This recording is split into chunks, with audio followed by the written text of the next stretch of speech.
students, I am CA Harshita Rizwani from HR Institute of Studies. Today, we would be continuing chapter number 3 of Statistics for Standard 11 student. The name of the chapter is Measure of Central Tendency. तो मैंने ये chapter में आपको बताया था कि measures of central tendency mean, median और mode होता है, राइट? अपन ये बात पढ़ा था कि जो measures of central tendency कौन से होते हैं? एक तो होता है मीन, दूसरा होता है मीडियन और तीसरा होता है मोड, राइट? अब मीन अपन ने पूरा पढ़ लिया. मीन में अपन ने सिंपल अरिथमेटिकल मीन पढ़ा और फिर अपन ने कंबाइंड मीन पढ़ा था, राइट? कंबाइंड मीन पढ़ा, जियोमेट्रिकल मीन पढ़ा, वेटेड एवरेज पढ़ा. ये सारे अपन ने अलग अलग टाइप के मीन पढ़े. अब अपना टॉपिक है मीन, मीडियन एंड मोड. ये दोनों को बोला जाता है मेजर्स ऑफ पोजिशनल एवरेजेस. क्या बोला जाता है? एवरेज तो है लेकिन पोजिशनल एवरेज है, मतलब इसकी पोजीशन डिटरमाइन करनी होती है. कैसे डिटरमाइन करते हैं? आज का अपना जो टॉपिक ऑफ स्टडी हम मीडियन से स्टार्ट करेंगे. क्लियर? आपको वर्ड मीडियन से क्या लगता है? मीडियन बीच में, सेंटर में. मीडियन, मीडियन मतलब एग्जैक्ट सेंटर. अगर आप सिंपल लैंग्वेज में मीडियन का मतलब जानना चाहते हो तो मीडियन मतलब होता है exact centre. Okay, exact centre, बीच का वैल्यू जो सेंटर में आता है. आप बीच का वैल्यू फाइंड करने के लिए फॉर्मूला यूज करते हैं. तो स्टूडेंट्स, तीन टाइप का डेटा होता है. एक पहले अपन ने पढ़ा है रॉ डेटा. रॉ डेटा मतलब जिसमें कोई फ्रीक्वेंसीज नहीं होती, जैसे 1, 5, 6, 8 ऐसा दे दिया, बस इतना. ये रॉ डेटा हो गया, ठीक है. एक होता है डिस्क्रीट डेटा. डिस्क्रीट डेटा में फ्रीक्वेंसीज होती है लेकिन क्लासेस नहीं होती. मतलब सपोज ये x है, ये y है, ये 2, 3, 4, 6, ये 1, 8, 9, 3. मतलब यहाँ पे x नहीं, ये फ्रीक्वेंसी है. मतलब ऑब्जर्वेशन होती है और वो ऑब्जर्वेशन कितने टाइम रिपीट हो रही है, मतलब उसकी फ्रीक्वेंसी भी इंडिविजुअली देते हैं. और third continuous data. Continuous data में क्या होता है? क्लासेस. जैसे 10 to 20 उसकी फ्रीक्वेंसी है 2, 20 to 30 उसकी फ्रीक्वेंसी है 5, 30 to 40 उसकी फ्रीक्वेंसी है 6 एंड सो ऑन.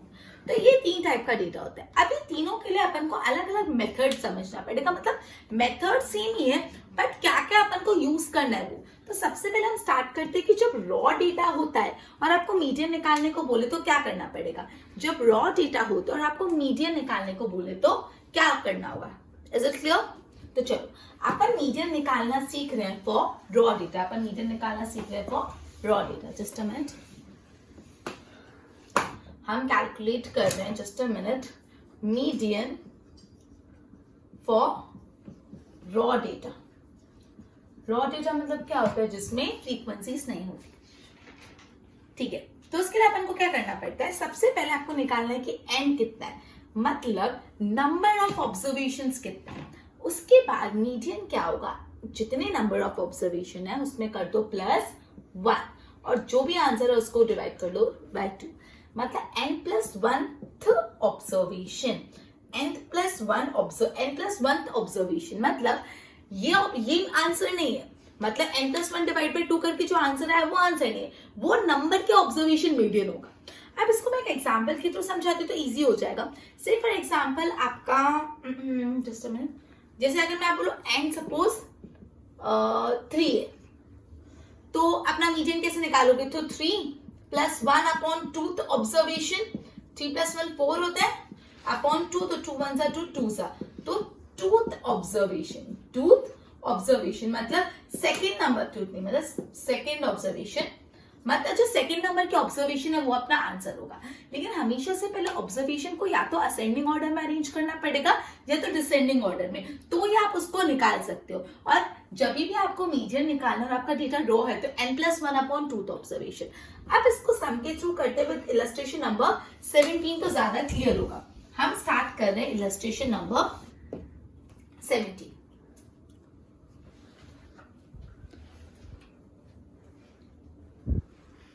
हम स्टार्ट करें इलस्ट्रेशन नंबर 17, ठीक है. क्या बोला देखो इलस्ट्रेशन नंबर 17 में, the number of items produce by a factory at different weeks are given. मतलब एक फैक्ट्री जो अलग अलग आइटम्स बना रहा है, अलग अलग आइटम में एक आइटम बना रहे अलग अलग वीक में, वो दे दिया है. और आपको मीडियन प्रोडक्शन फाइंड करना है। पहले आप देखो कैसा डेटा है, 80, 85, 90, 92, ये कैसा डेटा है? रॉ डेटा, क्योंकि इसमें कोई भी फ्रीक्वेंसीज नहीं है, तो रॉ डेटा। अब रॉ डेटा हो या कोई भी डेटा, पहले उसको अरेंज करना इंपॉर्टेंट है। आप उसको असेंडिंग या डिसेंडिंग ऑर्डर में अरेंज कर दो, तो अपन असेंडिंग ऑर्डर में अरेंज करते। तो स्टेप 1 क्या है? स्टेप 1 अपना क्या है? फर्स्ट स्टेप है अरेंज इन असेंडिंग या डिसेंडिंग, कुछ भी चलेगा, मैं असेंडिंग ले रही हूं, ठीक है। अरेंज इन असेंडिंग ऑर्डर, अपन ने असेंडिंग ऑर्डर में इसको अरेंज करा। क्लियर? कैसे? छोटे से बड़ा, सबसे छोटा है 55, उसके बाद कौन सा नंबर है? 63 है, उसके बाद आप देखो उसके बाद कौन सा नंबर आता है?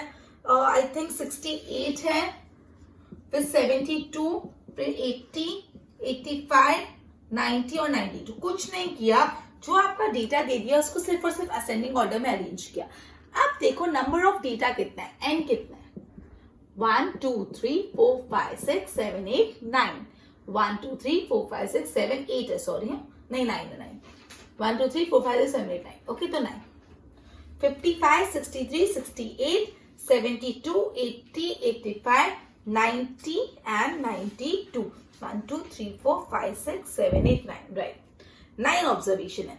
अब median is equal to n plus 1th observation. n कितना है? 9 प्लस 1 अपॉन 2, 9 प्लस 1 कितना होता है? 10, 10 अपॉन 2th ऑब्जर्वेशन, 10 2 1 2 5 मतलब 5th ऑब्जर्वेशन। कौन सा ऑब्जर्वेशन? 5th observation. ये आंसर नहीं है, ये मीडियन नहीं है, जो भी 5th नंबर के ऑब्जर्वेशन है वो मीडियन है। तो देखो यहाँ पे 1 2 3 4 एंड 5, तो 5th नंबर के ऑब्जर्वेशन क्या है? 80, 5th नंबर के ऑब्जर्वेशन 80 है, तो मेरा मीडियन आ गया 80। तो मीडियन प्रोडक्शन कितना है? 80। क्लियर हुआ ये कैसे करा?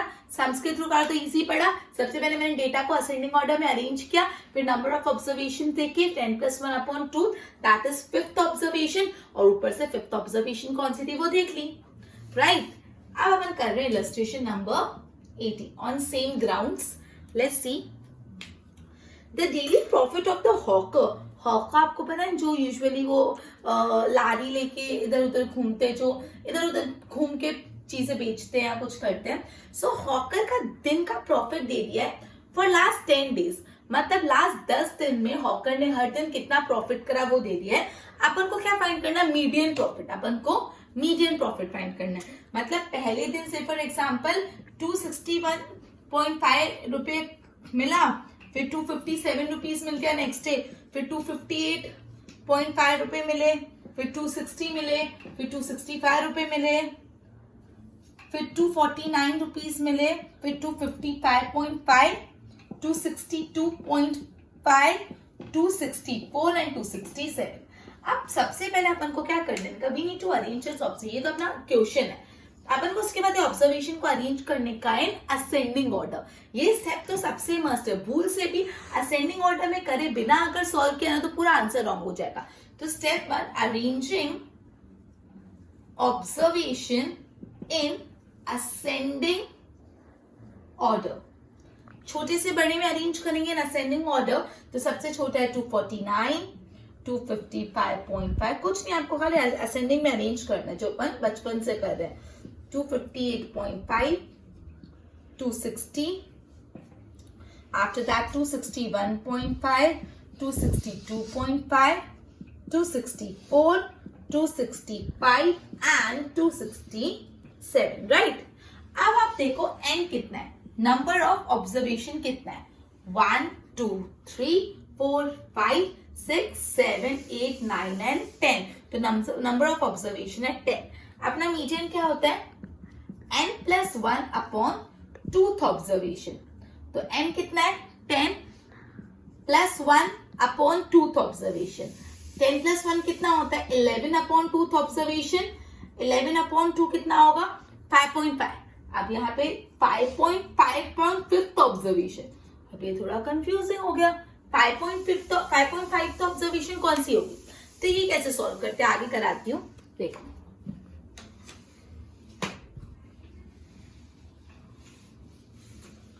देखो जब भी पॉइंट में आए ना आपका, मतलब आपका फिफ्थ ऑब्जर्वेशन हो जाता है, 1 2 3 4 5 ले लेते, लेकिन 5.5 क्या होगा, 5 और 6 के बीच में, 5.5 किन दोनों के बीच में होगा, फिफ्थ और सिक्स के बीच में। तो क्या करने का, अपन को लिखने का वैल्यू ऑफ 5.5 ऑब्जर्वेशन कैसे निकलेगा, value of fifth observation plus value of sixth observation, because 5.5 5 और 6 के बीच में, value of fifth observation plus value of sixth observation divide by 2।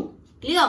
तो वैल्यू ऑफ फिफ्थ ऑब्जर्वेशन क्या है, देखो ये ध्यान से देखना, किसमें, असेंडिंग ऑर्डर में अरेंज करने वाले में, भूल से ऊपर वाले में मत देख लेना again and again, I am telling you, ठीक है।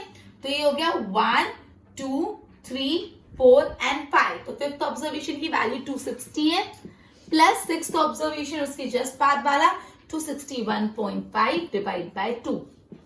तो 260 plus 261.5 divide by 2 would be 260.75। तो ये अपना आ गया मीडियन। क्लियर। तो यहाँ पे जो इलस्ट्रेशन 18 था सिंपल ही था, लेकिन यहाँ पे सिर्फ एक चेंज था कि जो अपन ने पहले करा उसमें रॉ डेटा था, अपन को direct fifth observation sixth observation की वैल्यू तो वो निकालना इजी है, लेकिन जब पॉइंट में हो 5.5 6.5 7.5 तो आपको देखने का वो नंबर किन दो वैल्यू के बीच में, 5.5 फिफ्थ ऑब्जर्वेशन और सिक्स्थ ऑब्जर्वेशन के बीच में, तो fifth plus 6 divide by 2। Clear. चलो अब स्टार्ट करते हैं illustration number 19। Okay just a minute.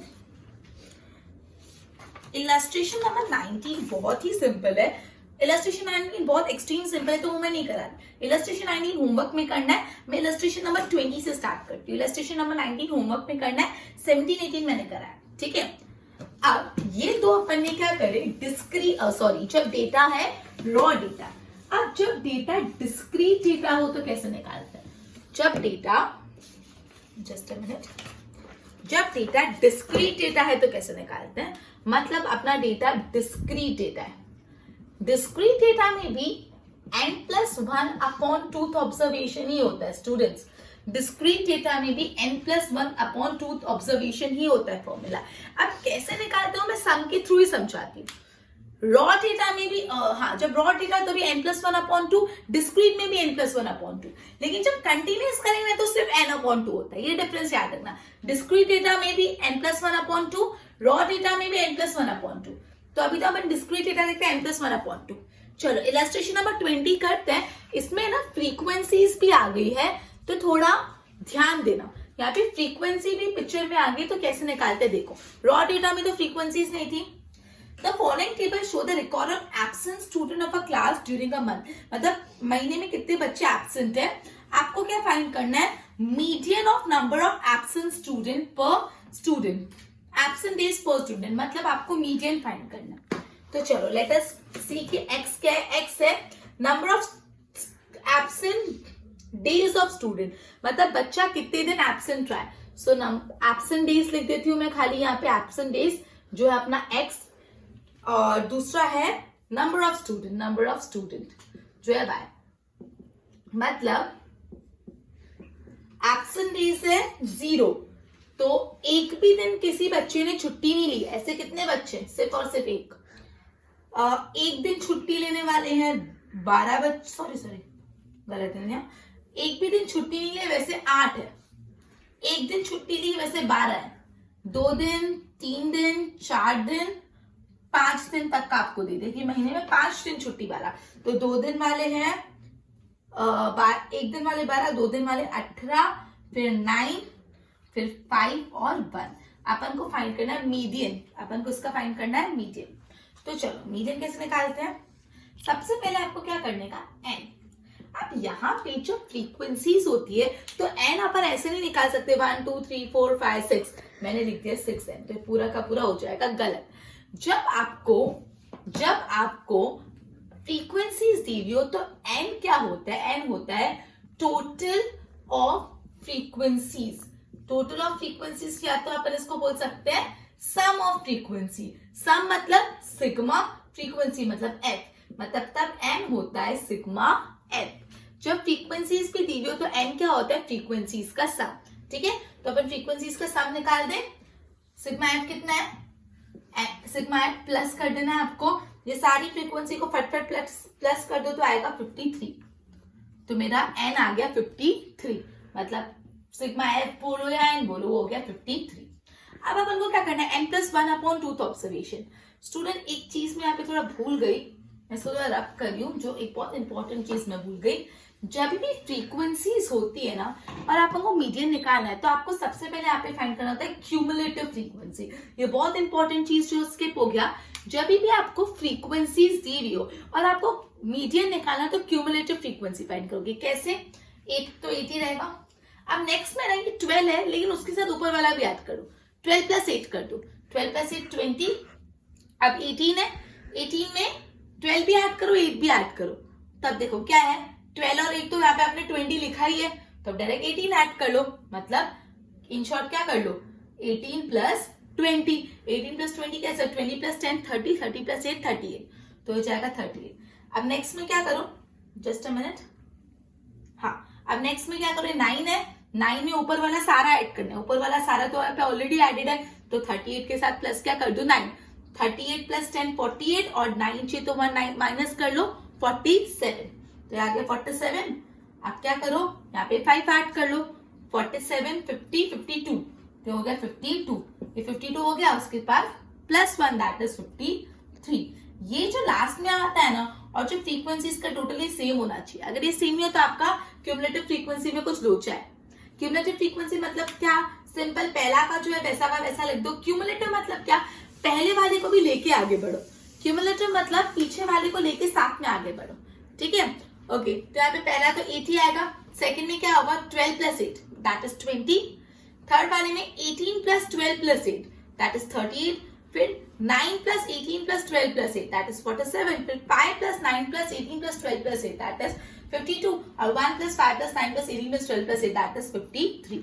Clear? अब n तो अपन ने निकाल ही दिया था 53, तो m is equal to n plus 1/2 observation. n कितना है 53 प्लस 1/2, 53 प्लस 1 54/2 दैट इज 54, 2 2 4 2 7 27, मतलब 27th ऑब्जर्वेशन। अब आप बोलोगे इसमें कैसे पता चलेगा कि 27th ऑब्जर्वेशन कौन सी है, तो हाउ बताती 27। अब आप क्यूमुलेटिव फ्रीक्वेंसी क्यों निकाले, इसका यहाँ पे रोल आता है। आप देखो 8 20 38 27 अगर अपन को चाहिए तो अगर मैं 8 लूं तो नहीं चलेगा, उससे कम है, 20 भी उससे कम है, 38 ले सकती हूँ क्योंकि 27 20 और 30 के बीच में आता है। 27 किसके बीच में आता है, 20 और 38 के बीच में, तो अपन लेंगे नीचे वाला दैट इज 38। 38 के एग्जैक्ट सामने कौन सा एक्स है 2, तो मेरा मीडियन हो गया 2 डेज। वापस स्टूडेंट्स एक बार बता रही हो, अगर कंफ्यूजन हुआ तो वापस एक बार समझा देती हूँ। यहां तक तो क्लियर हो गया कि 27th ऑब्जर्वेशन। अब यहाँ पे आपको डाउट ये आएगा कि 27th ऑब्जर्वेशन यहाँ पे कैसे ले, तो क्या करना है स्टूडेंट्स, देखो जस्ट अ मिनट मैं रब कर लेती हूँ जिससे मैं अच्छे से समझा पाऊं। देखो अब आप पहले ये देखो, आपका क्यूमुलेटिव फ्रीक्वेंसी में 27 किन दो नंबर के बीच में आता है, तो 27 20 और 38 के बीच में आता है। क्लियर? 27 20 और 38 के बाद तो बड़ा हो जाएगा, ठीक है, तो 20 और 38 के बीच में। अब जो नीचे वाला होता है ना उसको सर्कल करो, और ये जो सर्कल क्या उसके एग्जैक्ट सामने x की वैल्यू क्या है वो देखो 2, तो ये अपना हो गया मीडियन, तो अपना आ गया मीडियन 2 डेज। क्लियर? तो ये अपन ने क्या, डिस्क्रीट डेटा के लिए अपन मीडियन कैसे निकालते हैं, तो जब भी फ्रीक्वेंसी हो तो क्यूमुलेटिव फ्रीक्वेंसी तो हमेशा करने का, यहाँ पे n प्लस 1/2 करोगे, n प्लस 1/2 आया 27 किन दो ऑब्जर्वेशन, किन दो क्यूमुलेटिव फ्रीक्वेंसी के बीच में, फिर जो बाद वाला है नीचे वाले के सामने जो x है वो मीडियन। ओके, अब एक और सम कर लेते हैं जिससे थोड़ा बहुत डाउट है तो वो भी क्लियर हो जाएगा। इलस्ट्रेशन नंबर 21, डिस्क्रीट डेटा पे बेस्ड है। डिस्क्रीट डेटा मतलब n प्लस 1/2 ही लेते हैं।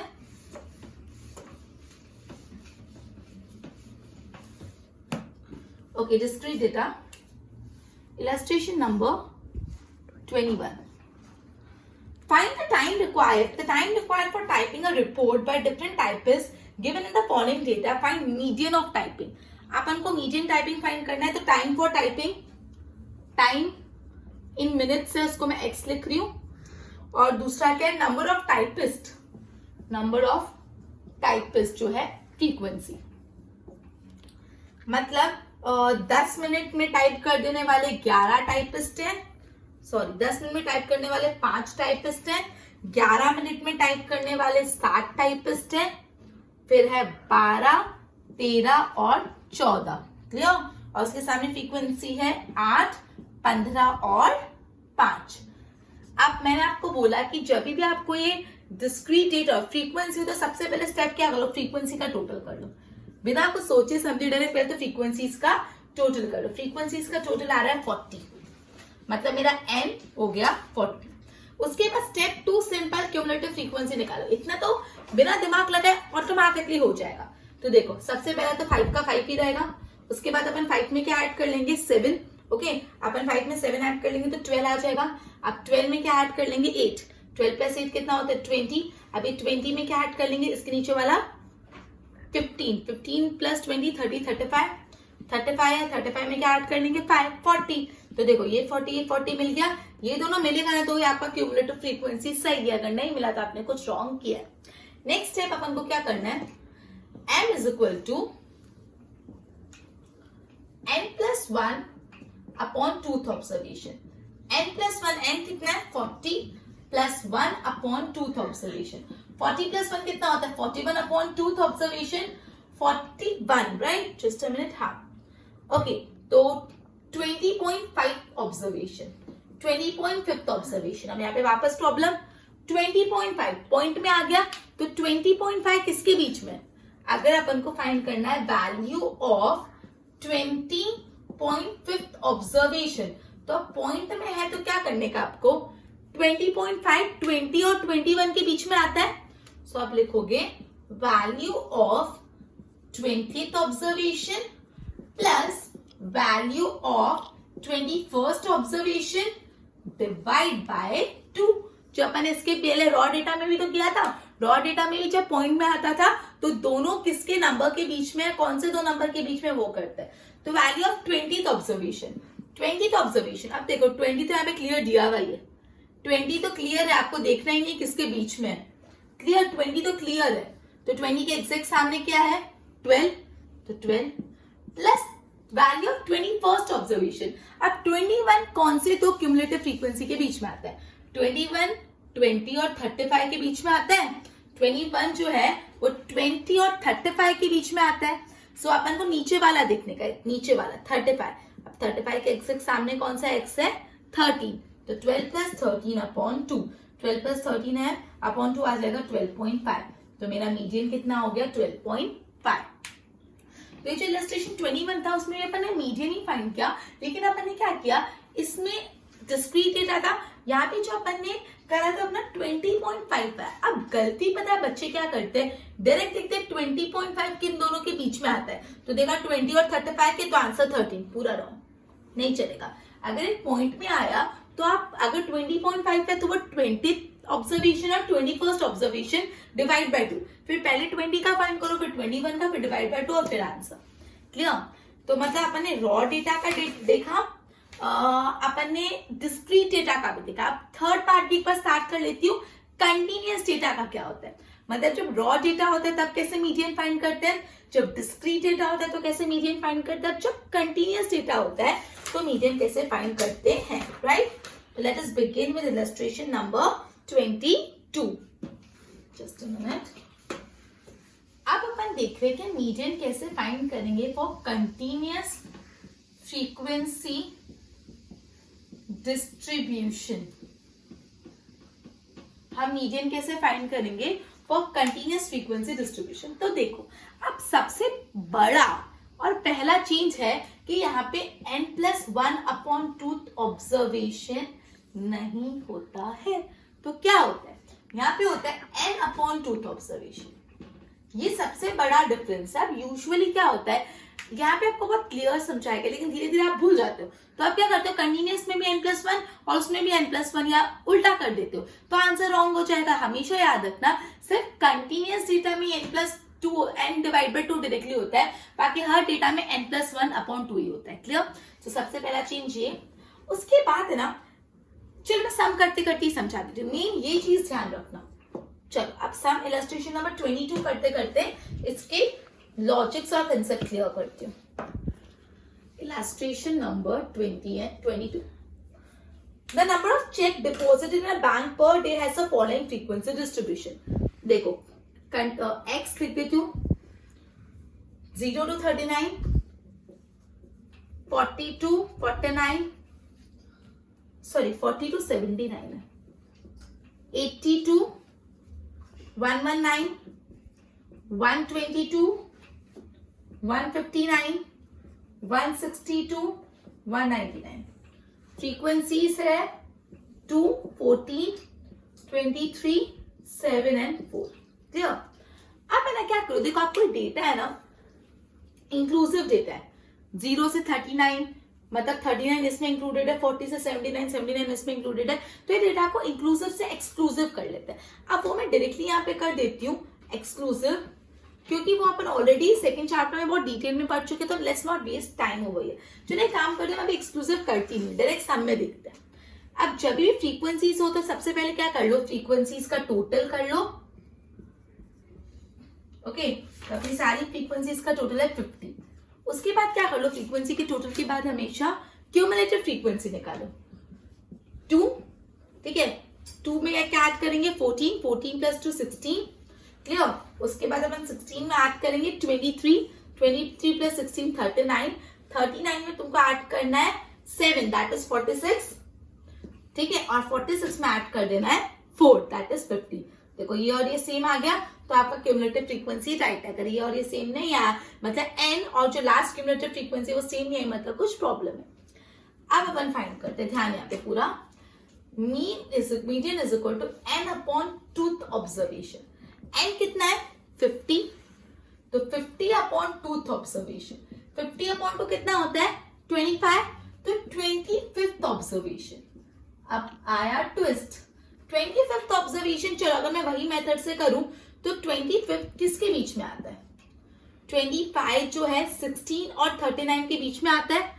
तो अब नीचे वाला लेते, 39 के सामने क्या है, ओह यहाँ पे तो क्लास है, तो अपन को एक फॉर्मूला यूज करनी पड़ेगी। क्या फॉर्मूला यूज करोगे, तो सबसे पहले आप कौन सी क्लास है वो देख लो।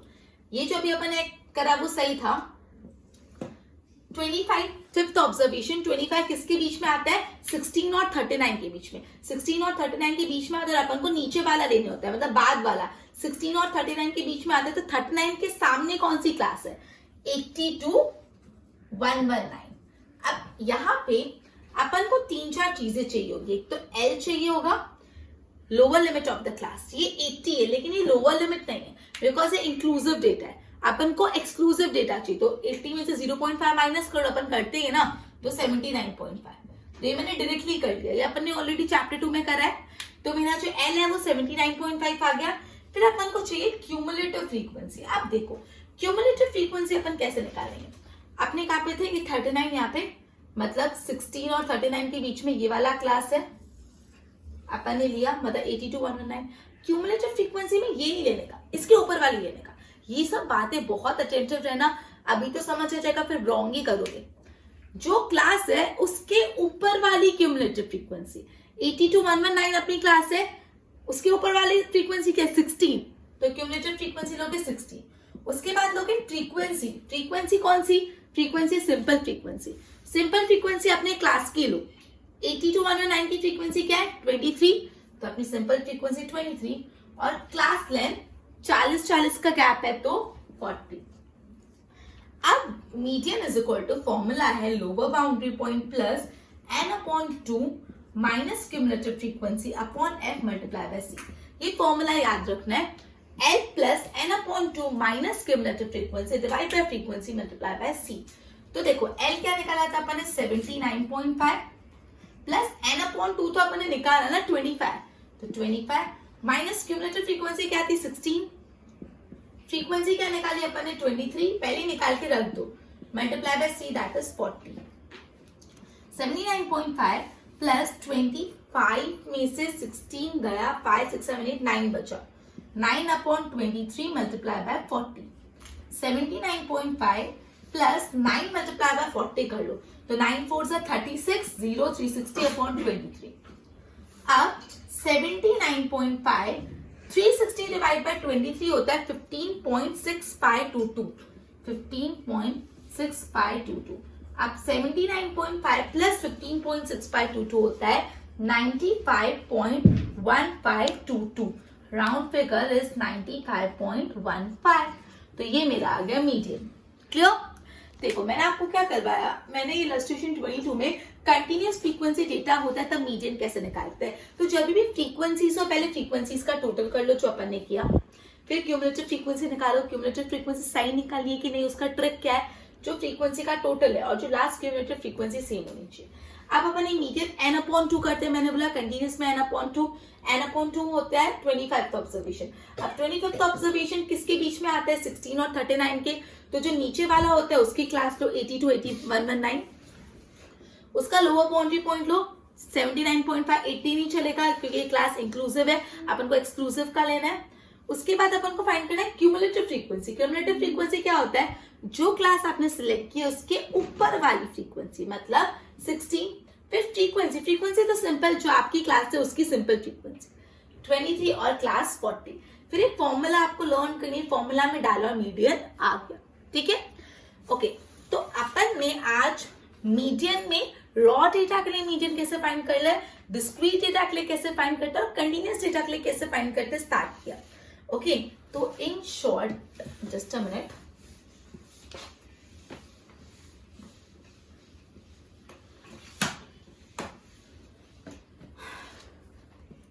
रॉ डेटा के लिए कैसे करते हैं, n+1/2 ऑब्जर्वेशन। डिस्क्रीट डेटा में कैसे करते हैं, n+1/2 ऑब्जर्वेशन। और कंटिन्यूस डेटा के लिए n/2 ऑब्जर्वेशन। क्लियर? ओके, तो आप होमवर्क में एक इलस्ट्रेशन 19 मैंने बोला था वो करना है। उसके बाद आ जाओ तुम एक्सरसाइज पे डायरेक्ट। कौन सी एक्सरसाइज है, लेट मी सी। हाँ, होमवर्क में जो मैंने सम करा है वो तो करने ही। इलस्ट्रेशन 7 देखो, इलस्ट्रेशन में 17, होमवर्क में इलस्ट्रेशन 17, 18, 19, 20, 21 और 22 इतने होमवर्क में करना है। एक्सरसाइज में जस्ट अ मिनट, एक्सरसाइज 3.4 में क्वेश्चन नंबर 1 कर देना। इसके बाद कौन सा करोगे, बाकी सब में बहुत सारी चीजें निकालें। चलो एक बार क्वेश्चन नंबर 1 कर देना और क्वेश्चन नंबर 2 और क्वेश्चन नंबर 3 में सिर्फ मीडियन निकालने का पॉइंट कर लेना। बाकी Q3, D8, P60 जो ये मत निकालना, सिर्फ मीडियन निकाल देना। क्लियर? तो इतना तुम्हारा होमवर्क है। सो आज अपन ने मीडियन के बारे में पढ़ा। इन आवर नेक्स्ट सेशन हम कंटिन्यूस डेटा को और कंटिन्यूस डेटा के लिए मीडियन कैसे फाइंड करते हैं वो और सम्स कराऊंगी। Till then good bye.